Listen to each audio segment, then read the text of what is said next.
This was my first job and it nearly broke me. So, surviving my first job. When I was 16 years old, I got my first job at Chipotle. After that, I worked at a smaller restaurant a year later. And after that, I worked as a FedEx package handler when I was 18, only for a couple of months. And then, about a year ago, I got really my first job during college, almost 2 years ago, as an Amazon delivery driver. And this was my first real job that paid me enough to move out of the house. And let's just say that during that time, I applied to 70, almost 100 jobs and got rarely any interviews. But I went to Amazon because in manufacturing and the industry that Amazon is a part of, there is a lot of opportunity because of the high turnover, and it actually pays living wage compared to other clerical jobs that you would be thinking of that are entry level. Once I landed this job, I knew I needed to start working 40 hours a week. And man, if you haven't done that yet, just do it. That is the bar that is set. And if you can work 40 hours a week, you can beat so many people right now, because for the most part, people are not willing to work. And if you can, then you can get ahead. And honestly, if you don't want to work, hats off to you. That's just your type of life. But if you want to get ahead of every people in that aspect and have the work ethic to beat everyone else, maybe even start your own business, that is the way to go. But how did I survive Amazon driving? Well, let me explain. I went into this job thinking it was going to be super easy, because I had heard somebody else say that they finished the routes as fast as they could, and that you could still get paid the same. Some people said they were finishing at 4 p.m. every day, 4-hour route for 10 hours of pay. Sounded pretty interesting. So my first few months there, I was going pretty fast. I would finish at 5 p.m. Not as fast as the friend that I was talking about, but I would finish in 7 hours.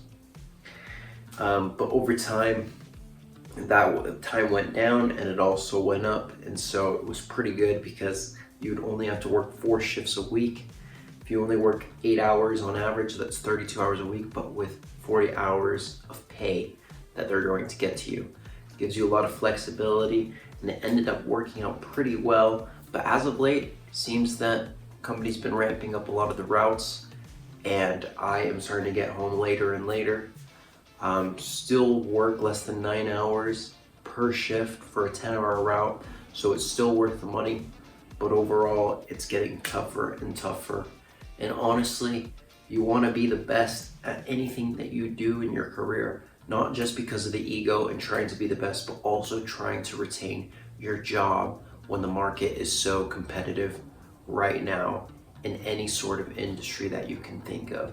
Obviously, do your research on what you like doing and what you're going to go into so that you can be able to be profitable. Number 2, my first real office job out of college. I have 2 classes left, so this is a temporary internship job. I am getting paid significantly more than Amazon, which is good.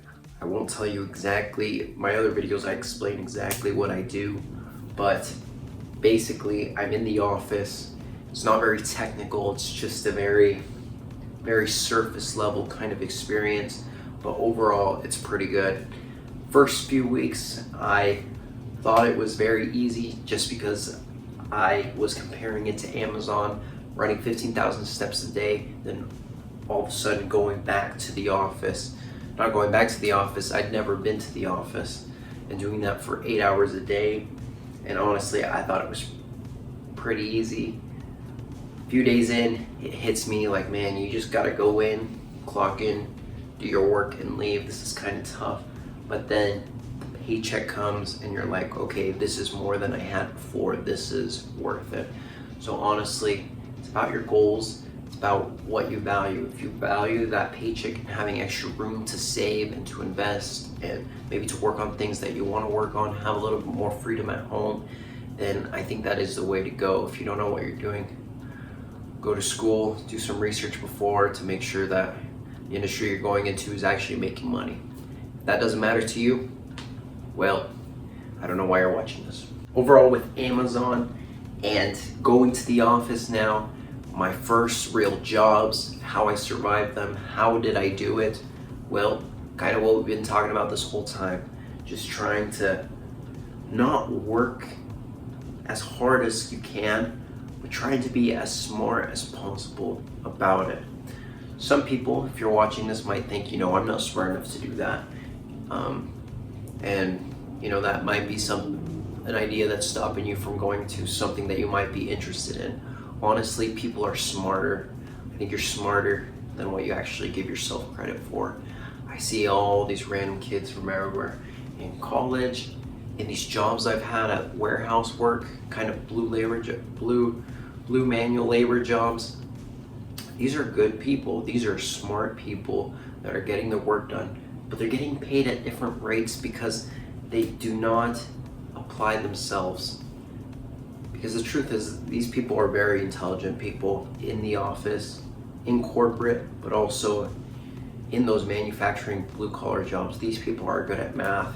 These people are good at managing people, and because of where they're at, they don't get paid as much. And maybe for a lot of these people that doesn't matter, but I think for most of us, that is something that is important, just having more than what we need to help other people and to be generous. I'm one to talk. I don't have that much money, but honestly, it's all about confidence. You are smarter than you think you are. I've seen it with all these people working at Amazon, not making a lot of money. These people have a lot of potential, but it's about having that confidence and doing something that you're not used to. My field that I'm going into, I've never had anyone in my family do it before. A lot of people in corporate, they do it because they've had relatives before. You have to be the one to break that, and if you can do that, life is, I think, a little bit more interesting. So honestly, have that confidence that as a human, you're naturally, as you keep trying, you're naturally going to get better at what you are trying to pursue. So try to be the best, just care. Today's day and age, the competition is high, but again, the bar is so low. You will not believe the number of people you meet in whatever industry you're going to, where most people just do not care about their job. They don't care about giving a firm handshake. They don't care about giving eye contact in meetings. They don't care about the specific language they use. And if you just care and just try to be prepared, 5 minutes, 10 minutes of your time before you do anything just to prepare, you're gonna be ahead. Out of 9 out of 10 people, you're gonna be ahead of those guys. So that is how you survive your first job. You don't have to know everything. You don't have to be the expert yet, but on your first job, you just have to care, and you're gonna beat everyone else, and you're gonna be where you want to be. So from Amazon driver to the office in my real job, that is the number one thing that has helped me. You don't have to be the smartest. I'm not. You just have to care about it a little bit, and you'll get going. And whether or not how much money you make, honestly, you don't know. You can do as much as you can, but if you put in that effort, I think over time it'll go up, and I think you can trust that. I'm an optimist. My name is Quanwick. Thanks for watching. If you like this, subscribe, follow. I'll try to make better videos every day. Thanks.